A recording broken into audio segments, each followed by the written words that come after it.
Hey, Cougar family. Welcome to Season 1 of the CougsFirst podcast, your one-stop business network, a podcast all about life, business, and the best college in the world, Washington State University. Join us each episode to hear stories from your favorite Cougs, interviewed by yours truly, Kelsey Knutson, class of 2012. We're so glad you're here, and we can't wait to dive into this week's conversation. So grab a cup of coffee, crack open that beer, or pour a glass of wine, and let's kick off another episode of the CougsFirst podcast. All right, audience, welcome back to the podcast. I already regret a choice I made before recording, which is I did not eat breakfast. And I am joined by Jayme, who her bio has the words Food Network. It has ESPN. She is a multimedia host. I can't wait to hear her journey, how WSU fits into that picture, her journey from sports into the food world, into podcasting, all these other things. And I'm just so excited for today's conversation. So Jayme, could you start by kicking it off and telling the audience just a quick, brief overview of kind of where you're at today and how you got there? Oh man, I think that's like the hardest question you're gonna ask all episode. Trying to condense, the last 2 decades, I guess, into a quick little overview. But I will do my best. I grew up in Great Falls, Montana. And in high school knew that I wanted to do, to go into broadcasting in some capacity. So I kind of narrowed down my school choices, and Washington State was always at the very top. I fell in love with the broadcasting school, like during one of my visits there with my mom in the summer, I think before my senior year. And I don't think I even applied anywhere else. I think I just knew I was going there. I was pretty sure I was getting in. I didn't have a backup plan. But needless to say, I had an amazing 4 years at WSU and kind of have bounced around the country doing different TV gigs, starting in my hometown, moving on to San Diego, a little local CBS affiliate, a regional network in San Francisco, and then ESPN, where I anchored SportsCenter for 4 years, helped launch SportsCenter AM, did Little League World Series and a few other things. And fast forward to today, where I am the host of Food Network Obsessed podcast. I obviously skipped a lot of probably important notes along the way, but that is the overview, and I'm sure we'll get into the rest of it as this conversation goes on. Yeah. So first question, sports. How did you decide with broadcasting communication? I mean, I think we all know we're preaching to the choir here that WSU is a great place for that, but how did you decide sports specifically? That's a good question, because that was not always my path and my focus. I knew, like I said, I wanted to do broadcasting. I thought news was going to be my jam. Like I looked at like Katie Couric or, people like that were women that were, prominent figures in the news broadcasting industry at the time. I don't know, as my time went along at WSU, I got really, I've always liked sports, but I think, as everybody knows, like going to school there, like, football Saturdays and all the other athletic activities around campus is really, what people look forward to every week. And so you kind of get caught up in that, even if the team isn't necessarily doing as well. So no, I just really enjoyed that. I kind of got, bit by the bug and fell in love with just the idea of, sports and camaraderie. And so I kind of shifted my focus, I want to say around my junior year. And I think around that time, I think it was Melissa Stark was doing Monday Night Football. So you were definitely starting to see more women in those roles. And to be honest, not only did it seem more fun than, covering, fires and murders and depressing news stories, but, I kind of saw a path where I could maybe, skip ahead a little bit quicker than going the news route, because, there's so many people in news at the time. And now I can say the same thing about sports with, women pursuing those roles. But at that time, it definitely wasn't as common. So yeah, I kind of switched my focus around junior year. I'd already done an internship back in my hometown covering news. And even my first job was actually news, just because that's what was available at the time, but knew that I wanted to really pursue that sports dream. So what's been the most interesting sport you've had to cover? Oh, wow. Most interesting sport. I'd have to think about that. I mean, I've definitely done some like random stuff, like when especially, when I was in Great Falls, kind of shooting all of my own stories and that kind of thing. I remember, and this wasn't even, I don't even know like how I sold this as like a sports feature. I just thought it sounded cool, but Great Falls is the host for the Montana State Fair every summer. And so for local news, that was always like a big deal. We were there, the entire time doing like live newscasts, including, the sports segments. And so I had done like a little feature on this like monkey, I think, that rode around like on dogs. It sounds really terrible now that I say it out loud, but like racing on like these dogs. And so I did a live shot with this monkey, and the monkey like kind of grabbed my chest at the very end of the live shot. But I didn't break. I kind of just like tossed it back to whoever, was picking up the next story. And I put that on my resume tape. At the time back then we sent out actual tapes. And my news director in San Diego, who ended up hiring me, said that was like one of the reasons they hired me. It was like, all right, she can like still handle a live shot when this monkey is like crawling all over her and like grabbing her chest. So I would say that was random. I don't know if that really counts as a sport, but in San Diego, I also got to do like a lot of little fun, like surf stories, or, like got to be like one of the ball kids, or tried out to be a ball kid for one of the tennis tournaments that was in town, and just like little things like that. A lot of things that you do in local news that you don't do as much once you get a little bit further in your career. Oh my gosh, that is very niche. Yes, exactly.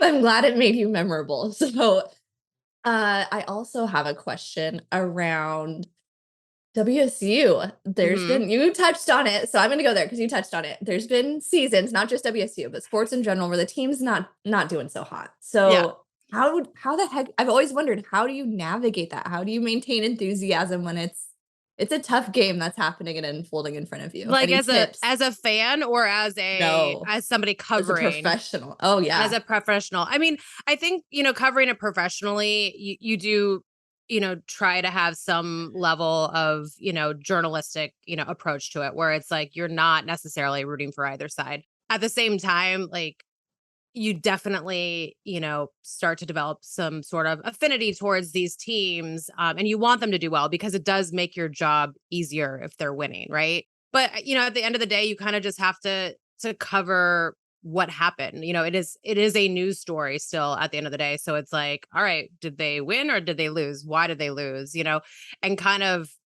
approach it that way instead of with like the emotional attachment to it. But certainly, like when you're in a market for several years, and for me growing up in Montana, I didn't really have, strong allegiances to any of the professional teams. People ask me who my team is, and I always just say the Cougs, because I don't really, I mean, I will say more than anything, I probably gravitate towards the San Francisco team, just because I was there for 5 years, covered the Giants while they were winning, two of their three World Series. So it was definitely a good time to be in San Francisco. But yeah, I think you have to try to be as objective as possible, and make sure you're still asking the questions that need to be asked, even if it's a tough loss, but yeah, certainly when they're winning it's a lot more fun to cover, and because everybody's in a good mood, if they're winning. Yeah. Yeah, for sure. Okay. The next question, which is sports to food. How did that happen? Walk us through that journey. Yeah, it's everybody knows about that pipeline from sports to food, right? That's super common. No, I don't know. I've always taken an interest in cooking.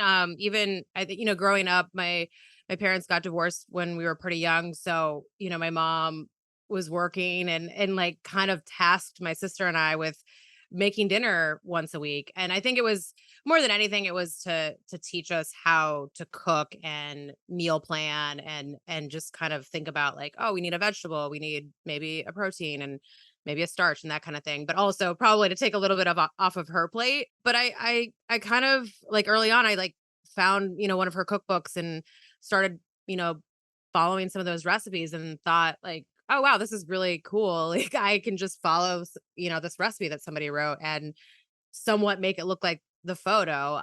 So I think early on I was interested in cooking. While I was at WSU, I studied abroad in Barcelona and then, kind of traveled through Europe for several weeks after that. So I think, just kind of being exposed to new cuisines and cultures and ingredients and flavors that I had never experienced before, especially growing up in Montana, I think kind of opened my eyes just to like how much is out there in terms of food and cuisine and how that ties into culture. And then, living in California for 10 years with so much, fresh produce, vegetables, fruits, CSA programs and things like that. I just like got really interested in it. And, eventually one of my coworkers in San Francisco said to me, like, well, you're always talking about food. You're always talking about these other blogs that you read. Like, why don't you just start your own? And I was like, yeah, I guess so. Like, why not? So it kind of just started as that, just like a little hobby, really, just like a way for me to kind of express, these other interests that I had. And I just kind of kept it up like in San Francisco. And then when I moved to Connecticut to work for ESPN, I wasn't as frequent with my posts, but I still, I would still work on it when I had free time. And over time really became more interested in pursuing that, but really didn't know how to, just because I had been doing sports, my whole career. But then, a little over 5 years ago, ESPN did massive talent layoffs. They laid off, over 100 on air, reporters, anchors, front facing people. And I unfortunately was one of them. And so it was kind of one of those moments where it was like, all right, well, why don't I try something else, And it was, a thing that I had been thinking about, but I think the layoff kind of just forced my hand a little bit, which I'm very grateful for. And sometimes because change that big is pretty scary. So I think sometimes you just need a little nudge and, losing your job will do that for you. I was also very lucky that I was under contract. So I had a little bit of a cushion because they had to honor that contract. And food wasn't considered, a competing network or, avenue to sports. So I was allowed to kind of pursue that while I was still, receiving, the benefits that I was owed from the contract.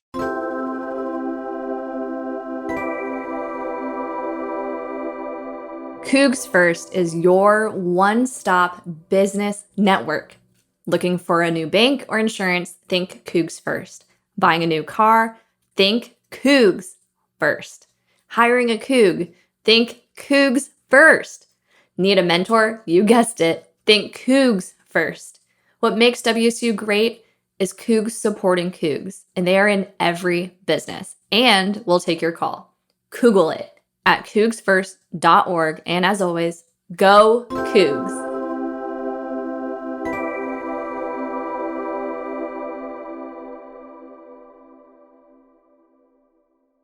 So, like, first gig in food, I mean, walk us through that. How did you make that actual first step? It was actually while I was still at ESPN.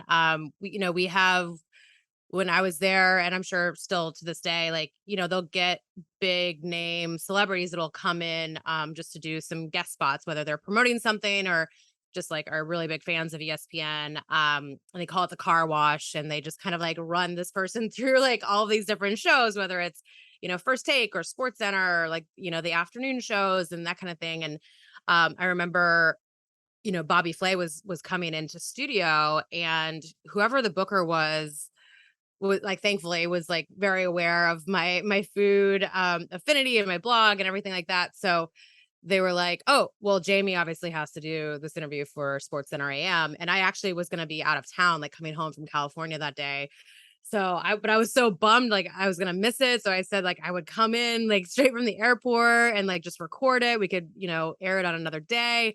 And they said, oh, no, no, no, he has like other availabilities. So I was very thankful that they kind of almost like did it around my schedule. But anyways, he was on our show. We did, two different segments with him, one like interview segment, and then we kind of did like a um I guess like a almost like a Beat Bobby Flay like mini version in, with our some of our cafeteria chefs. And it was great. It went really well. And I got really nervous because, as I mentioned, they kind of rushed these people off to the next thing. And it was commercial break, and I was like, "Hey, like, thanks again. Like, do you still do new episodes of Beat Bobby Flay?" And he was like, "Yeah, you want to be on the show?" And I was like, "Yes, I do, actually." So yeah, we just kind of kept in touch. I ended up recording an episode towards the end of 2016, but they shoot that particular show very far in advance. Like sometimes episodes not air for a year. So that episode was recorded, had not aired yet. Then I was invited to be a guest judge on Food Network Star, which shot in March, maybe a month before I got laid off. So it was kind of interesting because I think from the outside it looked like I just like seamlessly jumped over to food, which was not the case. I'd kind of been, working some of these contacts like while I was still in sports. So both of those episodes ended up airing that summer. And, because I was, kind of top of mind at that point, and had some friends at the network, an opportunity came about for Iron Chef Showdown, which was kind of a reboot of Iron Chef America, and they needed a floor reporter. So I auditioned and ended up getting that gig, which was 10 episodes. Unfortunately, was not renewed, and now it's on Netflix. But it was still like a great way to kind of get my foot in the door with Food Network. And to be honest, I'm still working on that. 5 years later, I love doing the podcast. But I'm still, I'm hungry to do more. Pun intended, I guess. But no, I'm very thankful just like for the advocates that I have there at Food Network, including Bobby and some other people behind the scenes that know my work and know what I can bring to the table. And so luckily when this opportunity with the podcast came about, you know, late I think it was late 2020. I was I think one of the first people they thought of, and I'm so grateful for that because the podcast has been a lot of fun. It's been like a good mix of my journalism background, my interest in food, and where I want to go with my career going forward. That's awesome. Could you tell us a little bit more about it? Like, what's the intention behind it? Yeah, Yeah, walk us absolutely. through that. So it's called Food Network Obsessed. So as the name suggests, it really is geared towards people who are kind of obsessed with Food Network. So most of our guests are people that you've seen on Food Network for the most part. And not always the case. And we've definitely started branching out more because as the podcast has gone, along, we're almost 2 years in at this point. I think if we stayed with that formula, we would probably run out of people at some point. But no, I think the idea is just finding interesting people in the space, and whether that's hosts on Food Network that you see a lot, or it's just chefs that are doing really cool things or have interesting stories. I think it, even though it's geared towards people that are like super fans of Food Network, I think it appeals to pretty much anyone that is like interested in food and chefs and like restaurants or anything like that. So I think the way we kind of structure it is, the first half of the interview is kind of, you know, let's hear this person's life story. Like take us through like this journey of like how you got from like, wherever you grew up to being this chef that we want to talk to on our podcast. And then towards the end, we definitely hit, some programming priorities if there are any, if that person is involved in a, series that's a brand new series that's coming out. Obviously, we want to talk about that and get fans excited about that. Or if they're, one of the chop judges that been on the show for ever since it started. Obviously that's one of the more popular shows on Food Network. So just kind of depends. But yeah, for the most part, it's just a fun conversation like you and I are having now, just kind of digging into that person's life story. And then, also like sprinkling in some Food Network, promotion as well. But I really enjoyed it just because, a lot of times in TV, especially as you get further along in TV, at ESPN, sometimes we would have, even when we had Bobby on, we had like two full segments with him, which is a lot. Like that was probably, but it still was probably only like a total of 10 minutes of actual TV time. So for the podcast, I get to, sit down with somebody. I mean, it's over Zoom, but still like sit down and actually like have a conversation with somebody for, 40 to minutes to an hour. And I think you're really able to kind of dive in a little bit more, ask follow-up questions. Um, versus, like a short segment on Sports Center where it's like, oh, you have 3 minutes with this person and one question in, like they're already telling you to wrap. So I really enjoy just like, having that opportunity to have a conversation with someone.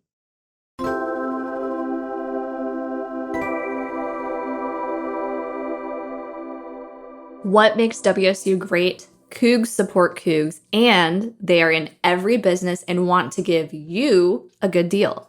Looking for a new bank or insurance? Think CougsFirst. Selling your house? Think Cougs First. Need to plan a party? Pick a venue or set your menu? Think Cougs First. Did we make our point? Start to Google it at cougsfirst.org. And as always, go Cougs!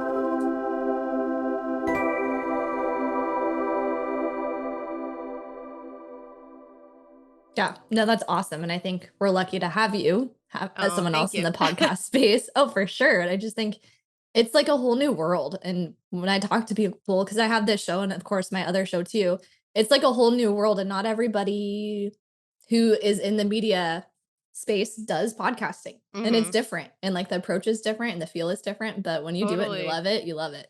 Yeah, no, I mean, it's definitely um, you know, kind of like tapping into skills I haven't had to use in a while, Yeah. and I think it's just a fun challenge, and yeah, it's not for everybody, from the listening standpoint or for the hosting standpoint, but I've really enjoyed it, and again, very thankful for the opportunity with Food Network. Who's been like your favorite guest that you've had the chance to have on your show? Oh man, I know I get asked that a lot, and I feel like I need to have a better answer because I truly do like enjoy every conversation. I always learn something new about the person, or maybe about an ingredient, or a region of the world and their food. But I would have to say, like, one of the more recent ones that I really enjoyed and we got like a lot of really positive feedback on was this chef named Yia Vang, and he is based in Minneapolis. He is Hmong, which I didn't know much about that culture ahead of time until I was doing prep for that episode. But he was just like a really interesting and personable individual to talk to. And he had such a compelling story, and, it got emotional towards the end. And I just think it was like a really good conversation. And I think, probably there's a lot of people that listen that are like me and had no idea about, the Hmong people. And so I think, just kind of hearing his story and learning a little bit more about that was really fun. I love that. Okay. I have 3 rapid fire questions I always ask, but Okay.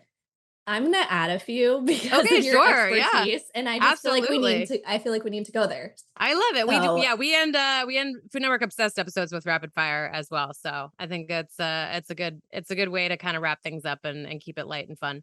yeah. Well, and your expertise, I mean, I just wanna lean on that some more. So Yeah, my first please. question, for watching a WSU game together, what's like your go-to football watching meal that you would make or appetizer? Oh wow. I mean, there's so many. Actually, I've been thinking a lot about this lately because obviously football season just started, Yeah. and I might be like taking too much on to do this, but I kind of thought it might be fun to be posting recipe videos once a week that are kind of game day, themed or related. But well, I do actually want to make a video. I did one for Pac-12 Network last year, I think, or maybe it was the year before, but using like Cougar Gold cheese in like kind of like a beer cheese, for, chips or pretzels. Obviously, we all know how amazing Cougar Gold is. So, anything that you put that in, mac and cheese or beer cheese or whatever the case may be, it's going to be delicious. So, I think we got to start out with something like that. Anything buffalo chicken. I mean, I know it's been done like a million different ways, and it's like maybe it's overdone, but I still love anything that's, buffalo. I did for Super Bowl last year, I did like a buffalo chicken like stromboli. So basically it was buffalo chicken dip like rolled up in pizza dough and baked. And it was just like a different vehicle for eating like buffalo chicken dip, I think. Yes. But so good. And actually like a lot of people made it, and like that always makes me so excited. What else? Like, I mean, so my dad's jalapeno poppers, he unfortunately passed away a few years ago, but he had this appetizer that like everyone loved. And it's like the simplest thing. It's literally just jalapenos filled with cream cheese wrapped in bacon. And then I also like add a little cilantro and lime juice on the top when serving, but they're just so good. Like I always get requested to make them. They're always a hit. Other people have made them. It's like weird that they're just that good. And it's like essentially three ingredients. So I definitely think those three would be on the list, but there's so many. I mean, I've done so many, like obviously having come from sports and now doing food, it's a natural fit to want to do game day recipes. So I'll go with those three because this is supposed to be rapid fire, and I just went on for 2 minutes about different possibilities Slow for game day slog. food. That's okay. Yeah. It's okay. Those are all, like I said, I knew I'd get hungry, and yeah, I can affirm that. Okay, Yes. so we're in Pullman. Are there Mhm. any like underground or unexpected places that have like a surprising dish or food that you feel like everyone should try once in their life?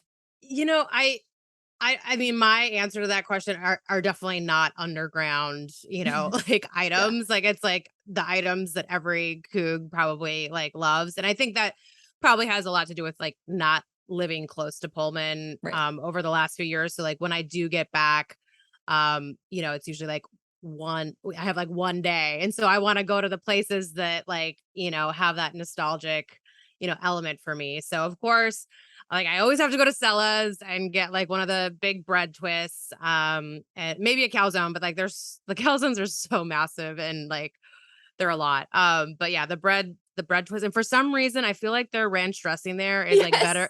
But is that like, I don't understand how their ranch dressing is better than every other ranch dressing I've ever had in my I life. don't know.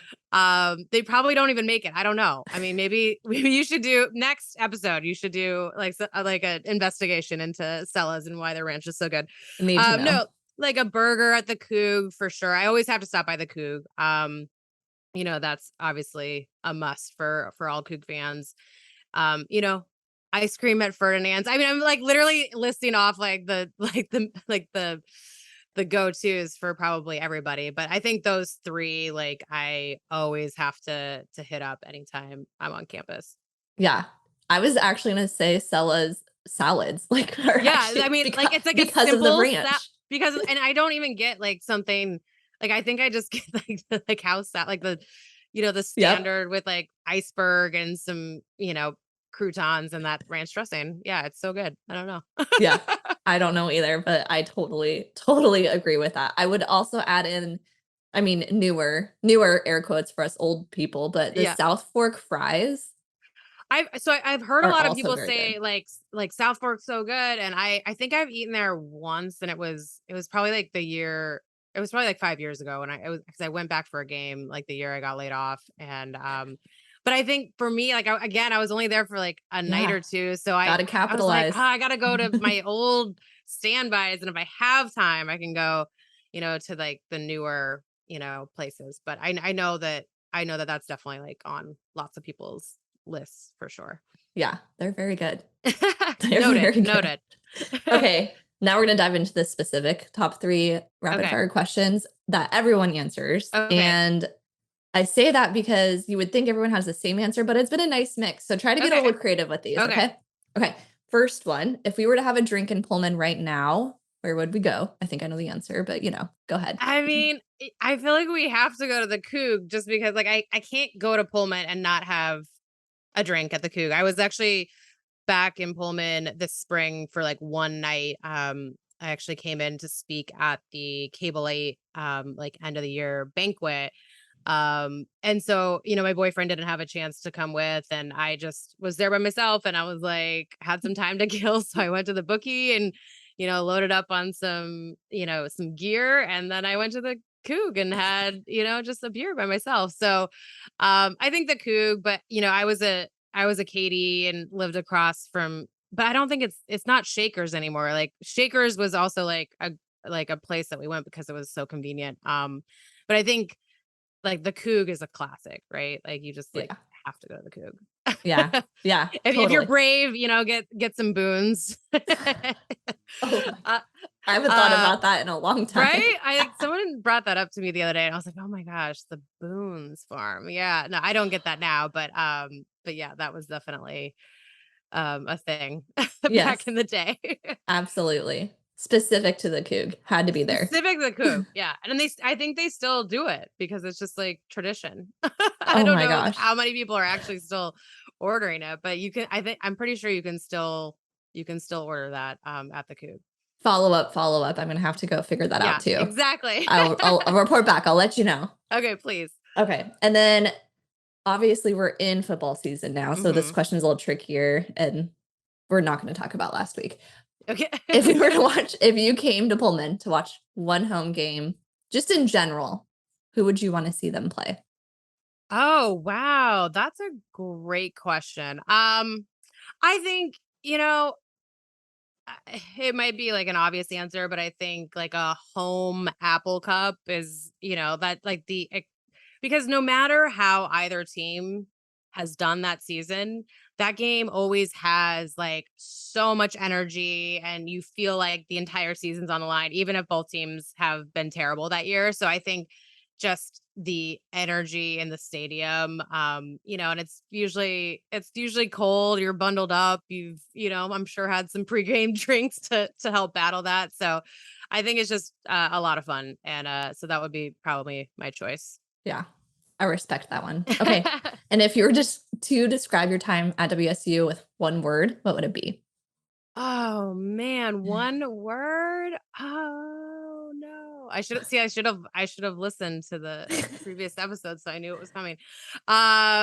One word at WSU. I don't know. I mean, there's too many words to describe it, but um I guess unforgettable. I think from, my time with Cable 8 and, just the university in general to, my sorority, and like so many of those people are still like really good friends today. Like I'm still proudly like friends with so many people that I met at WSU. And I just think that the friendships, the networking that you can, you know, use for many many years to come has just been, yeah, unforgettable. So I'll probably think of like five more words after we get off, and then I'll be like, damn, I should have said that. But no, I think yeah, the time there is just was just the best. And I think everybody that went there like understands that. My boyfriend, like, he's like an honorary Coug. In fact, I know you had Jack Thompson on, and Jack like gave him like his like one of his like pins for like that was just for him. It wasn't like a WSU pin. And so like now Justin is an honorary Coug, but he gets excited if he sees like somebody wearing a Coug hat or a shirt, especially in New York where that's not definitely like as common. So like he'll get excited for me almost because I get so excited when I see it. I'm like, okay, Yes. Yeah, no, that's So no, it's amazing. just like it's just like this pride and this camaraderie that we all have, even if we, didn't know each other or didn't go to school together, because we went to WSU, and you have that feeling. I don't think you get that at a lot of other schools that you get at WSU, and I think that that's what makes it so special. Yeah, completely agree. I want to add just one more question here, which Okay. is what advice, you kind of touched on it a tiny bit, but what advice would you give to someone to leverage those relationships? I mean, you've made pivots in your career, obviously big ones. So advice around that.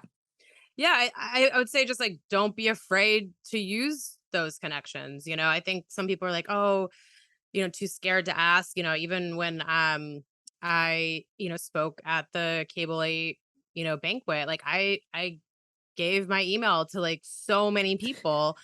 And I don't even know, I've maybe gotten one I mean, granted, maybe like they don't need the help yet, or they don't know what they need to ask for, but yeah, like don't be afraid to ask, because like the worst that's going to happen is the person says no or doesn't respond, right? Like like there's no harm in asking.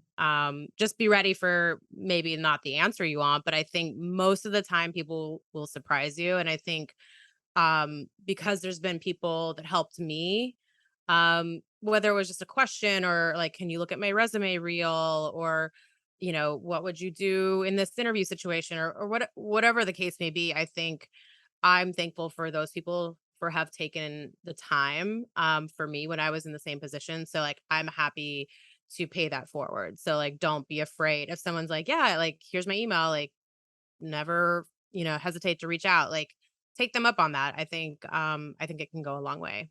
Yeah, and especially if it's a Coug, because we already have that common bond. To That's what me, I'm it's like saying. it makes it so much easier because that's like a much further place to be starting from, even Yeah, if you don't know them.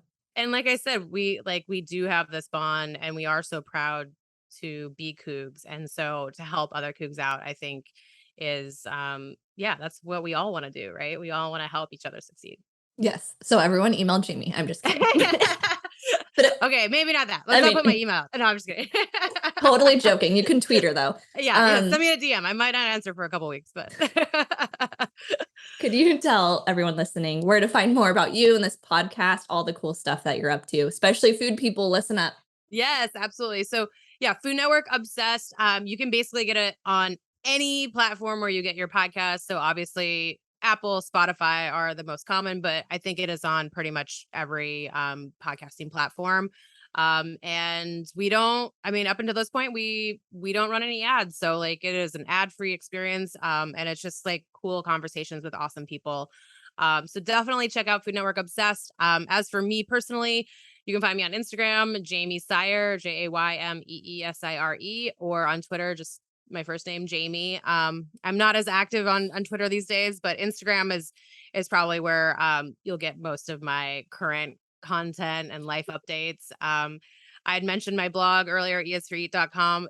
Embarrassingly, I have not done much with it in the last like year or so. So there's definitely a large log of old recipes that I've done throughout the years to as more of like a database. But yeah, Instagram is certainly the place where you can get more like food recipe videos and just updates on the podcast and just whatever I'm up to. So Awesome. Jaymee, thank you so much for your time today. This was a really fun conversation, and I'm yeah. immediately going to go make some wings or something. Yes, please. I'm actually gonna make some wings too. I was like thinking I needed to do a video for this weekend, so I'm gonna go make some wings as well. But it was so much fun talking to you. Had a great time, and of course, go Cougs. Go Cougs.